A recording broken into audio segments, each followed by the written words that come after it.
Hello दोस्तों, इस video में GK GS practice set paper देखने वाले हैं। यह वीडियो बिहार शिक्षक भर्ती 2024 के लिए अति महत्वपूर्ण रहने वाला है, तो आप लोग लास्ट तक जरूर बने रहिएगा। तो चलिए देखते हैं क्वेश्चन नंबर 38 से, चूँकि यहीं से जो है जीके जीएस का क्वेश्चन चालू होता है। तो देखिए क्वेश्चन नंबर 38 है कि व्यक्तिगत सत्याग्रह के अंतर्गत पहले सत्याग्रही विनोबा भावे थे, दूसरे सत्याग्रही कौन थे? तो देखिए 38 का जो राइट आंसर होगा ये होगा बी ऑप्शन। तो व्यक्तिगत सत्याग्रह में दूसरे सत्याग्रही जवाहरलाल नेहरू थे। व्यक्तिगत सत्याग्रह का प्रारंभ 17 अक्टूबर 1940 से हुआ। गांधी जी वायसराय के साथ एक संक्षिप्त भेंट के पश्चात गांधी जी ने व्यक्तिगत सत्याग्रह की अपनी योजनाएं सामने रखी। सर्वप्रथम 17 अक्टूबर 1940 को महाराष्ट्र के पवनार में विनोबा भावे पहले सत्याग्रही बने थे। इलाहाबाद में द्वितीय सत्याग्रही जवाहरलाल नेहरू थे, लेकिन सत्याग्रह के पूर्व ही उन्हें गिरफ्तार कर लिया गया और अगस्त प्रस्ताव को कांग्रेस पार्टी ने अस्वीकार कर व्यक्तिगत सत्याग्रह जो है प्रारंभ किया था। ठीक है। और जो है तीसरा सत्याग्रही ब्रह्मदत्त थे। व्यक्तिगत सत्याग्रह अधिक सफल नहीं रहा। व्यक्तिगत सत्याग्रह का जो उद्देश्य था ये था कि भारतीय नाजीवाद और साम्राज्यवादी शासन में किसी का समर्थन नहीं करता। ठीक है। अब देखिए कि भारत छोड़ो आंदोलन को अगस्त क्रांति या नेतृत्व विहीन आंदोलन, भारत स्वतंत्रता का अंतिम आंदोलन या गांधीवादी हिंसक आंदोलन या फिर जन आंदोलन, ठीक है, जन आंदोलन या स्वतः स्फूर्ति आंदोलन आदि नामों से भी जाना जाता है। 39 है कि मोतीलाल नेहरू की अध्यक्षता में भारतीय संविधान के मसौदे को तैयार करने के लिए जो है किस वर्ष एक समिति का गठन किया गया था? तो 39 का होगा सी ऑप्शन, 1928। मोतीलाल नेहरू की अध्यक्षता में भारतीय संविधान के मसौदे को तैयार करने के लिए वर्ष 1928 में एक समिति का गठन किया गया था। साइमन कमीशन 1927 के प्रत्युत्तर में नेहरू रिपोर्ट 1928 तैयार की गई, जिसमें भारत के नए डोमिनियन संविधान का जो है खाका था। ठीक है। उसके बाद देखिए कि इसे तैयार करने वाली समिति सर्वदलीय समिति के अध्यक्ष मोतीलाल नेहरू थे। जवाहरलाल नेहरू इसके सचिव थे। नेहरू रिपोर्ट 1928 में भारत के लिए पूर्व स्वतंत्रता के स्थान पर डोमिनियन स्टेट्स की बात कही गई है। ठीक है। उसके बाद देखिए कि भारत में संविधान सभा के गठन का विचार 1934 में पहली बार एम.एन. राय ने रखा। एम.एन. राय भारत में वामपंथी आंदोलन के प्रवर्तक थे। क्वेश्चन नंबर 40 है कृष्णदेव राय, जिन्होंने 1509 से 1529 तक विजयनगर पर शासन किया, किस राजवंश से संबंधित थे? तो 40 का होगा ए ऑप्शन, तुल्लु राजवंश। कृष्णदेव राय, जिन्होंने 1509 से 1529 तक विजयनगर पर शासन किया, तुल्लु राजवंश से संबंधित थे। कृष्णदेव राय तुल्लु राजवंश का महान शासक था। कृष्णदेव राय के दरबार में तेलुगु भाषा के 8 महान विद्वान रहते थे, जिन्हें अष्टदिग्गज कहा जाता था। कृष्णदेव राय तेलुगु और संस्कृत के प्रकांड विद्वान थे। कृष्णदेव राय ने तेलुगु भाषा में आमुक्तमाल्यदा की रचना की थी। कृष्णदेव राय को आंध्र भोज भी कहा जाता है। बाबर ने आत्मकथा तुजुक ए बाबरी में कृष्णदेव राय को एक महान वीर शासक के रूप में वर्णित किया है। क्वेश्चन नंबर देखिए 41। क्वेश्चन नंबर 41 है कि डॉक्टर राजेंद्र प्रसाद को 9 अगस्त 1942 को गिरफ्तार करके किस जेल में भेजा? तो बी ऑप्शन, यानी बांकीपुर जेल। डॉक्टर राजेंद्र प्रसाद को 9 अगस्त 1942 को गिरफ्तार करके बांकीपुर जेल में भेजा गया। गांधी जी और सरोजनी नायडू की पूना के आगा खां के महल में नज़रबंद रखा गया। नेहरू के साथ अबुल कलाम आज़ाद, गोविंद बल्लभ पंत, प्रफुल्ल चंद्र घोष, डॉक्टर पट्टाभी सीतारमैया, आचार्य कृपलानी को अहमदनगर किले में रखा गया। द्वितीय विश्व युद्ध की शुरुआत, अगस्त प्रस्ताव एवं क्रिप्स मिशन की असफलता, जापान के बढ़ते प्रभाव आदि कारणों से भारत छोड़ो आंदोलन प्रारंभ किया गया। भारत छोड़ो आंदोलन का प्रस्ताव कांग्रेस के कार्यकारिणी समिति की 14 जुलाई 1942 के वर्धा बैठक में किया गया। अगस्त 1942 ईस्वी में बॉम्बे कांग्रेस अधिवेशन में भारत छोड़ो आंदोलन का प्रस्ताव जो है पंडित जवाहरलाल नेहरू ने पेश किया। 8 अगस्त 1942 को गांधी जी ने बॉम्बे के ग्वालियर टैंक से भारत छोड़ो आंदोलन की घोषणा की। ऑपरेशन जीरो आवर के अधीन प्रमुख कांग्रेसी नेताओं को गिरफ्तार कर लिया गया। नेक्स्ट है कि हड़प्पा सभ्यता के अन्य शहरों के विपरीत धोलावीरा शहरों को खालिस्तान भागों में विभाजित किया गया था। प्रत्येक भाग विशाल पत्थर की दीवारों से घिरा हुआ था। तो 42 का सी ऑप्शन। तो देखिए धोलावीरा हड़प्पा सभ्यता का एकमात्र स्थल है जो त्रिस्तरीय दीवार से घिरा था। हड़प्पा नगर को 3 भागों किला, मध्य नगर तथा निचला नगर में विभाजित किया गया था। धोलावीरा गुजरात के कच्छ के रण में अवस्थित है। वर्ष 1967 से 68 में इसकी खोज जेपी जोशी ने की है। धोलावीरा के निवासी एक उन्नत जल प्रबंधन व्यवस्था से परिचित थे। अब देखिए हड़प्पा सभ्यता की खोज 1921 में भारतीय पुरातत्व सर्वेक्षण विभाग के महानिदेशक सर जॉन मार्शल निर्देशन में राय बहादुर, दयाराम सहनी और आमोद स्वरूप वत्स ने किया था। अब देखिए कि पिगेंट महोदय ने हड़प्पा सभ्यता और मोहनजोदड़ो को एक विस्तृत साम्राज्य की जुड़वां राजधानी कहा है। हड़प्पा रावी नदी के बाएं तट पर जबकि मोहनजोदड़ो सिंधु नदी के दाहिने तट पर स्थित है। सामान्यतः अब देखिए क्वेश्चन नंबर 43। क्वेश्चन नंबर 43 है कि सामान्यतः गर्म महासागरीय धाराएं खालिस्तान के निकट उत्पन्न होती हैं और ध्रुवों की ओर गतिमान होती हैं। 43 का होगा सी ऑप्शन, भूमध्य रेखा। सामान्यतः गर्म महासागरीय धाराएं भूमध्य रेखा के निकट होती हैं और ध्रुवों की ओर गतिमान होती है। भूमध्य रेखा पृथ्वी की सतह पर उत्तरी ध्रुव एवं दक्षिणी ध्रुव से जो है समान दूरी पर स्थित एक काल्पनिक रेखा है। यह पृथ्वी की उत्तरी और दक्षिणी गोलार्ध में विभाजित करती है। 0 अंश अक्षांश एवं 0 अंश देशांतर अटलांटिक महासागर में काटती है। मानचित्र एवं ग्लोब पर पाई जाने वाली प्रतिच्छेदी रेखाओं को भौगोलिक रेखा चाल कहते हैं। सूर्य के उत्तरायण और दक्षिणायन की सीमा को संक्रांति कहते हैं। नॉर्वे में अर्धरात्रि के समय सूर्य 21 जून को दिखाई पड़ता है। नेक्स्ट है कि निम्नलिखित में से कौन से वायुमंडल के स्तरों एवं उनके अभिलक्षणों के सुमेलन में सही है। तो 44 का होगा डी ऑप्शन। तो देखिए कि क्षोभ मंडल को मौसमी मंडल या परिवर्तनकारी मंडल कहा जाता है। बादल का गरजना, बिजली चमकना, आंधी, वर्षा आदि क्षोभ मंडल की विशेषता है। क्षोभ मंडल में प्रत्येक 165 मीटर की ऊंचाई पर तापमान में 1 डिग्री सेल्सियस की कमी आती है।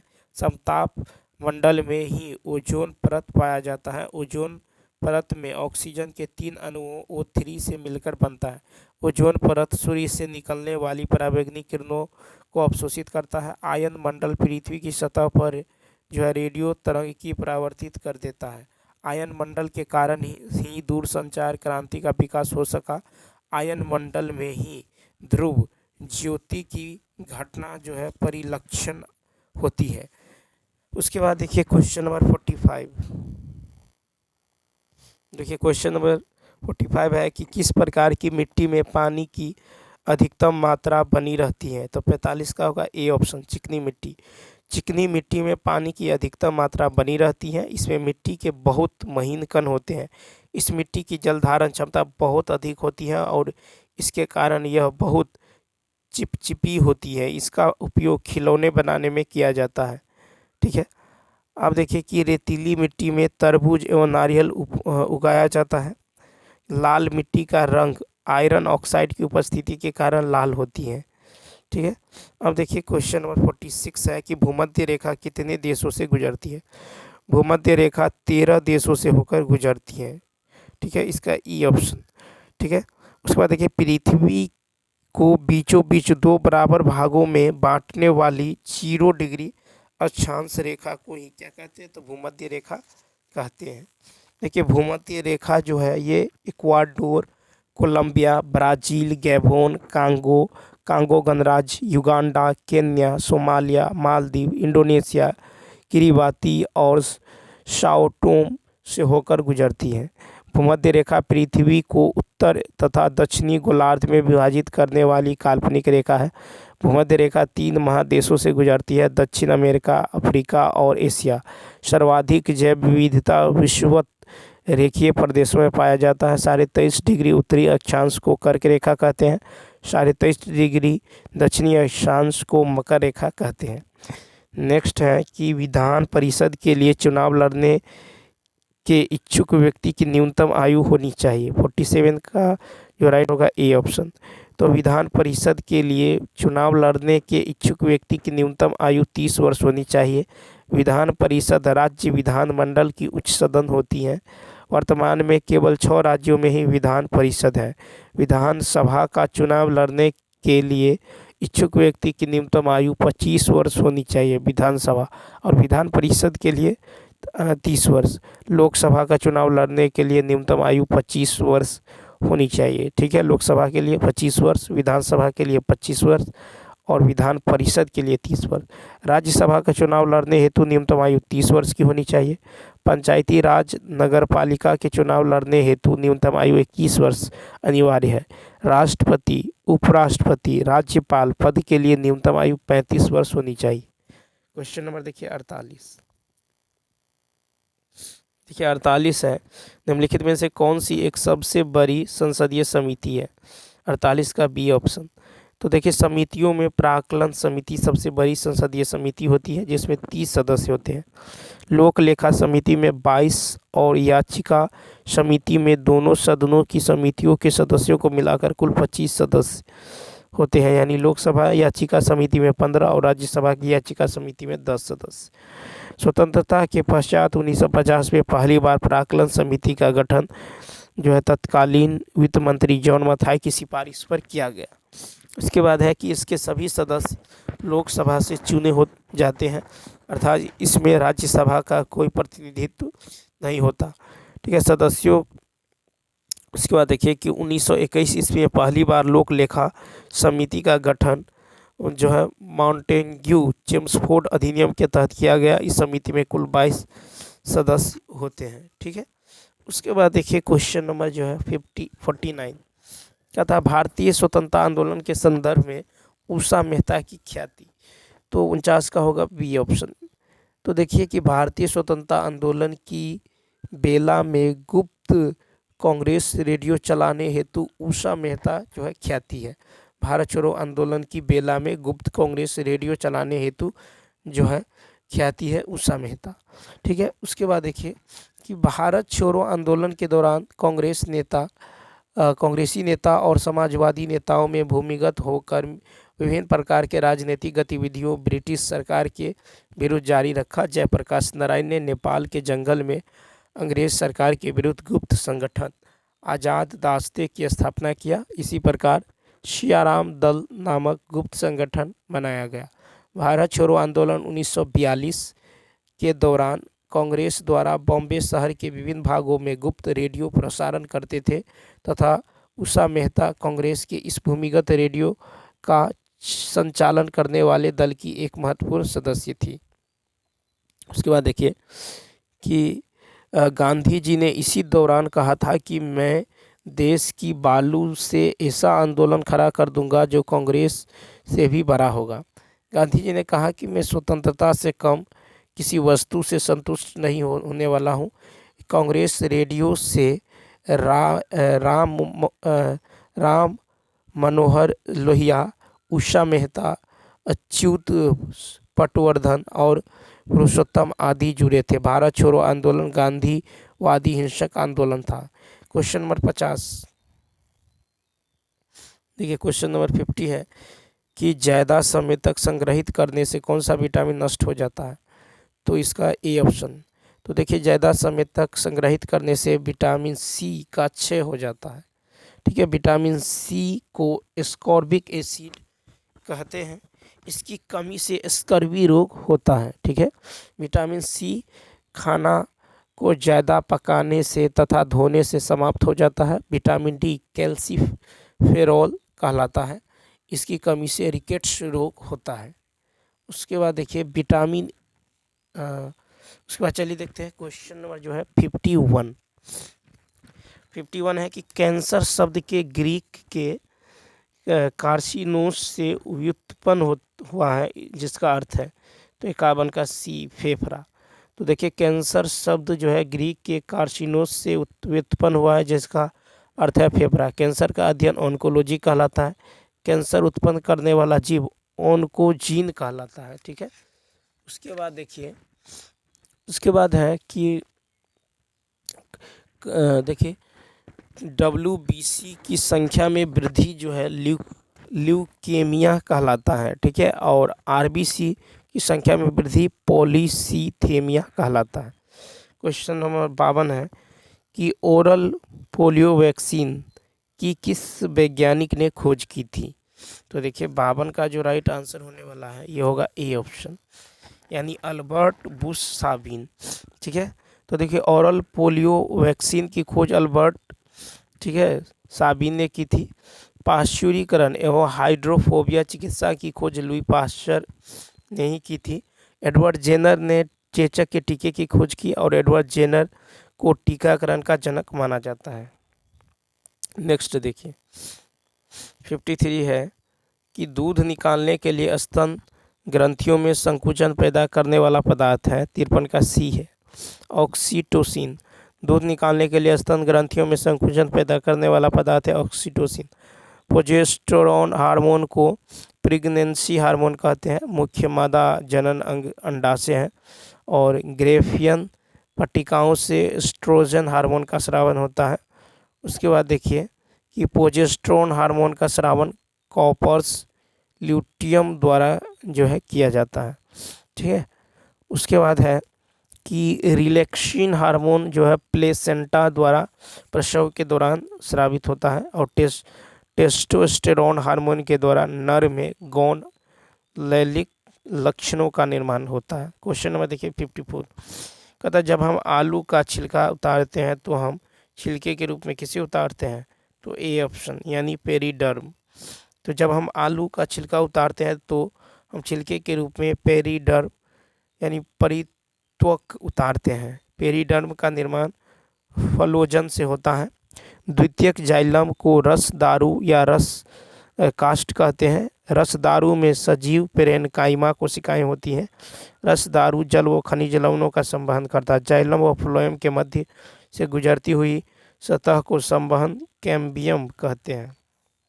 नेक्स्ट क्वेश्चन देखिए क्वेश्चन नंबर 55 है कि जहां कैरोटीन से विटामिन ए का संश्लेषण होता है यकृत।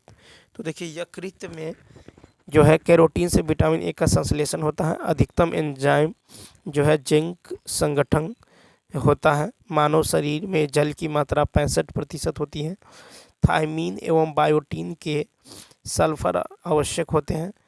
किडनी में पत्थर बनने से मैग्नीशियम रोकता है।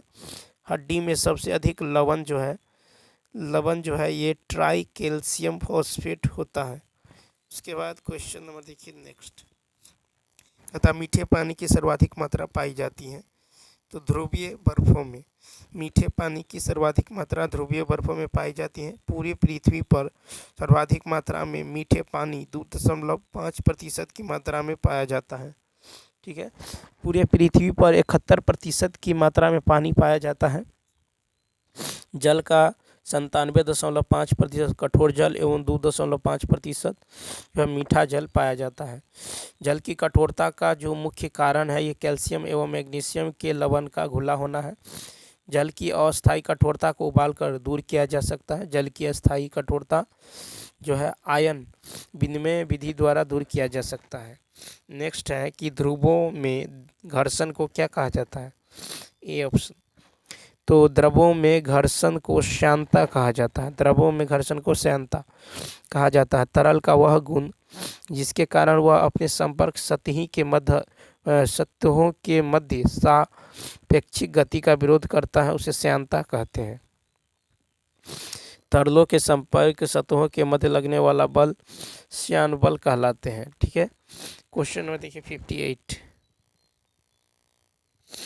देखिए 58 है कि रमन प्रभाव का प्रकाश की उन किरणों से संबंध है जो आर पार आती है जाती हैं।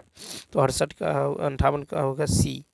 तो देखिए रमन प्रभाव का प्रकाश की उन किरणों से संबंध है जो आर पार सभी पारदर्शी माध्यमों में जाती हैं। ठीक है, सभी पारदर्शी माध्यमों में जाती हैं।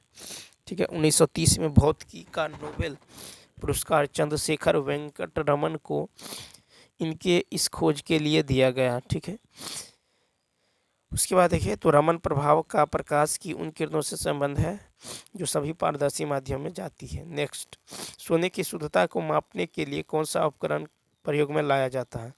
59 का होगा सी, कैरोटोमीटर। सोने की शुद्धता को नापने के लिए कैरोटोमीटर प्रयोग में लाया जाता है। कैरोटोमीटर जो है द्रव का आपेक्षिक घनत्व मापने वाला यंत्र है। हाइग्रोमीटर वायुमंडलीय आर्द्रता मापने का यंत्र है। ठीक है, स्पेक्ट्रोमीटर जो है वर्ण क्रमीय घटकों को मापने का यंत्र है। और गायरोस्कोप घूमती हुई वस्तु की गति ज्ञात करने के लिए उपयोगी यंत्र है। क्वेश्चन नंबर देखिए 60। क्वेश्चन नंबर 60 है कि एक तरल कांच के टुकड़े को तब तक गर्म करते हैं जब तक कि वह अंधेरे में चमकने न लगे। इस चमकते कांच में टुकड़े का रंग होगा तो सी हरा। ठीक है, क्या होगा? हरा। तो लाल रंग वाले पदार्थ को और अधिक गर्म करने पर तरंग ऊर्जा अधिक होने के कारण यह हरा दिखता है। लाल, हरा एवं नीला प्राथमिक रंग है। लाल एवं हरा को मिलाने से पीला रंग, लाल एवं नीला को मिलाने से मैजेंटा और नीला तथा हरा को मिलाने से पीकॉक जो है नीला रंग बनाता है। 61 है एक्स किरणों का उपयोग क्रिस्टल संरचना के अध्ययन के लिए किया जाता है क्योंकि ये एक्स किरणों की तरंगदैर्घ्य तथा क्रिस्टल के अंतर परमाणु की दूरी की परिमाण की कोटि समान होती है। B option. उसके बाद देखिए क्वेश्चन नंबर जो है 63। देखिए क्वेश्चन नंबर जो है 62 क्वेश्चन नंबर 62 है कि CaH2 में हाइड्रोजन की ऑक्सीकरण अवस्था है। ठीक है, तो यहाँ पे देखेंगे कि H का जो ऑक्सीडेशन नंबर होगा ये कितना मान लेते हैं X है। ठीक है, H का तो ये हो जाएगा आपको CaH2 का ये हो जाएगा आपको +2। ठीक है, उसके बाद 2 × X बराबर 0। ठीक है, तो X बराबर कितना होगा? -1। तो इसका सी ऑप्शन क्या होगा? C option. तो कैल्शियम का होगा +2 और हाइड्रोजन का होगा +2x। ठीक है, तो यहाँ से कितना निकला? तो यहाँ पे कितना निकला? -1। तो धातु के हाइड्राइड में हाइड्रोजन की ऑक्सीडेशन नंबर जो है कितना है? -1। उसके बाद देखिए 63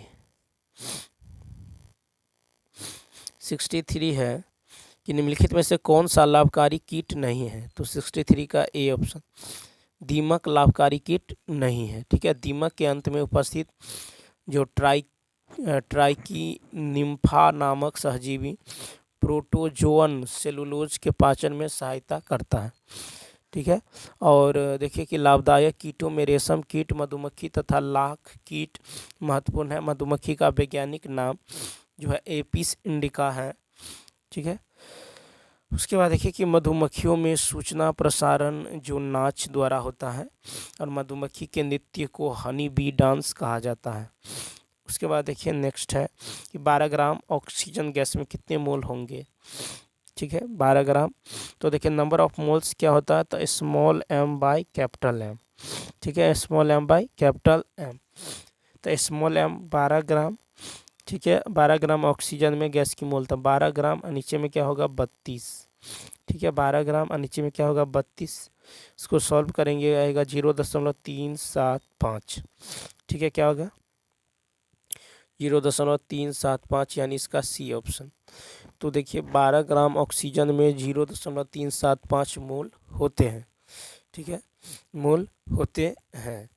तो यहाँ पे देखिए कि एक मोल में अणुओं या परमाणुओं की संख्या नियत रहती है, इसे एवोगाड्रो नंबर कहा जाता है। एवोगाड्रो संख्या 6.022 गुने 10⁻23 अणु, आयन या परमाणु होता है, ठीक है।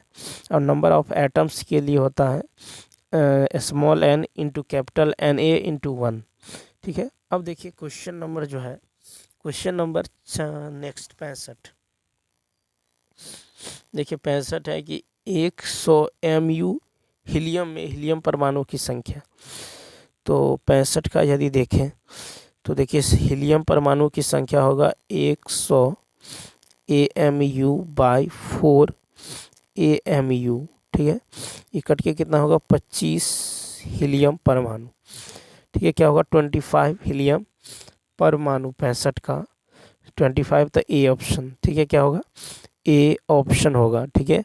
तो देखिए हीलियम जो है ग्रीक शब्द जो है हीलियोस से बना होता है, जिसका अर्थ है सन। हीलियम अक्रिय गैस है, इसका इलेक्ट्रॉनिक विन्यास 1s2 होता है। ब्रोमीन का खोज बेलार्ड ने 1825 में किया। ब्रोमीन द्रव अवस्था में पाई जाने वाली अधातु है। फ्लोरीन की खोज जो है पाइसन ने 1886 में की थी। फ्लोरीन सर्वाधिक विद्युत ऋणात्मक तत्व है। हीलियम की खोज जो है फ्रैंकलैंड और लोकेयर ने 1868 में की थी। हीलियम की खोज रेडियो एक्टिव के खनिजों से विलियम रेमजे ने की है। नेक्स्ट क्वेश्चन देखिए कि रेडॉन की खोज है 1902 में डॉर्न ने रेडियो एक्टिव विघटन उत्पादों से की थी। अब क्वेश्चन नंबर 66 है, देखिए क्वेश्चन नंबर 66 है कि बिहार राज्य में न्यूनतम पुरुष साक्षरता दर वाले जिले कौन से हैं। तो इसका ए पूर्णिया। तो बिहार में न्यूनतम पुरुष साक्षरता दर वाला जिला पूर्णिया है। पूर्णिया में साक्षरता दर है 51.08 जो न्यूनतम है। सीतामढ़ी में 52.05%। कटिहार में है 52.24%। मधेपुरा में है 52.25। सहरसा में 53.20। रोहतास में है 73.37% जो कि सर्वाधिक है साक्षरता दर, पुरुष साक्षरता दर। पटना में कितना है तो 70.68 है, ठीक है। पटना में है 70.68 और भोजपुर में है 70.47। तो बिहार में सर्वाधिक पुरुष साक्षरता वाला जिला जो है रोहतास है, ठीक है। बिहार में सर्वाधिक पुरुष साक्षरता वाला जिला रोहतास है 82.88%। बिहार में सर्वाधिक महिला साक्षरता वाला जिला रोहतास है 62.97। बिहार में न्यूनतम महिला साक्षरता वाला जिला सहरसा है 41.68। नेक्स्ट है फुटबॉल टूर्नामेंट संतोष ट्रॉफी 2023 का खिताब किसने जीता है। तो इसका राइट आंसर होगा ए कर्नाटक। तो फुटबॉल टूर्नामेंट संतोष ट्रॉफी 2023 का खिताब कर्नाटक ने जीता है। भारत का सबसे पुराना फुटबॉल कप डुरंड कप है, 1888 में स्थापित हुआ। नेक्स्ट है कि बिहार में टर्शियरी चट्टानें पाई जाती हैं। तो देखिए इसका जो राइट आंसर होगा पश्चिमी चंपारण। तो बिहार में टर्शियरी चट्टानें पश्चिमी चंपारण में पाई जाती हैं। पश्चिमी चंपारण का क्षेत्र बाहरी हिमालय का भाग है। बिहार में धारवाड़ चट्टानें गया, नवादा, जमुई, मुंगेर, बांका आदि में पाई जाती है। बिहार में विंध्य समूह की चट्टानें कैमूर, रोहतास आदि जिलों में पाई जाती हैं। बिहार में क्वार्टनरी काल की चट्टानें गंगा के मैदानी भाग में पाई जाती हैं। धारवाड़ संरचना के राजगीर एवं बिहार शरीफ की पहाड़ी में भी चट्टानें मिलती हैं। उसके बाद देखिए कि विंध्य श्रेणी की चट्टानें में पाइराइट अयस्क पाई जाती हैं और पाइराइट से गंधक प्राप्त होती हैं।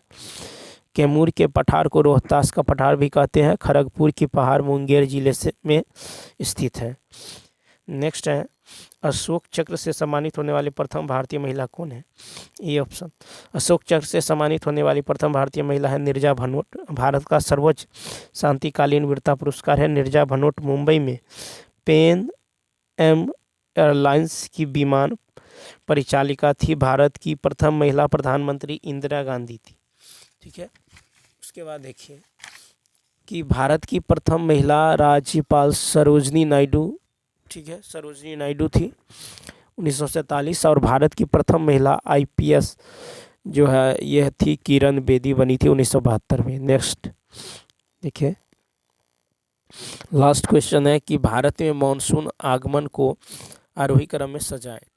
तो ए ऑप्शन केरल, पश्चिम बंगाल, उत्तर प्रदेश, राजस्थान। ठीक है, तो मानसून आगमन होने की विधियों के आरोही क्रम है केरल, पश्चिम बंगाल, ठीक है, उसके बाद उत्तर प्रदेश और राजस्थान। ठीक है, अब देखिए मानसून की खोज जो है 45 ईसा पूर्व में हिमपालस ने किया है। ठीक है, उसके बाद तो चलिए दोस्तों, इस वीडियो में इतना ही। यदि यह वीडियो अच्छा लगा हो तो लाइक, शेयर और सब्सक्राइब करना ना भूलें। तो चलिए मिलते हैं नेक्स्ट वीडियो में। Thanks for watching.